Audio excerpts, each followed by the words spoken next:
दर्शक बंधु देखंतु सही दृश्य अबकारी विभागर कर्मचारी माने हाथ में हथियार धरी देशी मद प्रस्तुत रे व्यवहार करा जाउथबा पोचकु नष्ट करुचंती।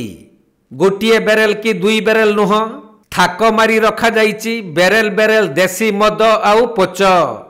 तेबे अबकारी विभाग आउ केते चढ़ाऊ कले राज्यरु देशी मद बंद हेबो ताकु नै उठिलानी प्रश्न। कहीं राज्य सरकारंकर रहिछि अबकारी विभाग सेथिरे हजार हजार कर्मचारी माने चाकरी करुचंती। जो मानकर काम हैला चोरा बा बेआईन निशा कारबार उपरे रोक लगाइबा हेले प्रकृत पक्षे अबकारी कर्मचारी माने जदि सठिक ढंगरे काम करुथांते ताहले हुए तो एपरी दृश्य आउ देखिबाकू मिलंता नहीं। लोक माने जहा अभियोग करंती देशी मद प्रस्तुत करुथबा और अन्य निशा कारबार माफिया माने अबकारी विभाग कर्मचारी पकेट रे किछि लांच पुराई देई एहीपरी बेआईन काम करिथांती।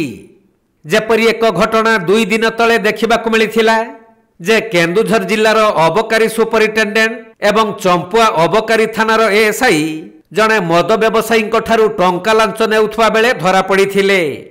केवल एही घटना नुहे बारंबार एहीपरी अभियोग नजर को आसी थाए।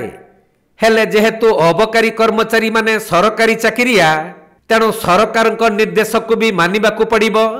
सेइथि पई समय समय रे एहीपरी चढ़ाऊ करी निजे वीडियो प्रस्तुत करी देखाइबा पई गणमाध्यम को पठाई दियंती। जेउथिरु लोक माने और सरकार जानिबे जे अबकारी विभागर कर्मचारी माने ओह की काम करुचंती। किंतु प्रकृत पक्षे ताहा नुहे। कहीं अबकारी विभाग जदि सबुबले तत्पर रुहंते ताहले पुलिस बाबू माने किमिति अधिक निशा रुकिबारे सफल हेउचंती। सेपटे देशी मद कारबार वर्ष वर्ष धरी चली आसुछि किंतु प्रति जिल्ला रे अबकारी विभागर कर्मचारी माने थिले भी ए पर्यंत तार मूल उत्पाटन होई पारु नाही।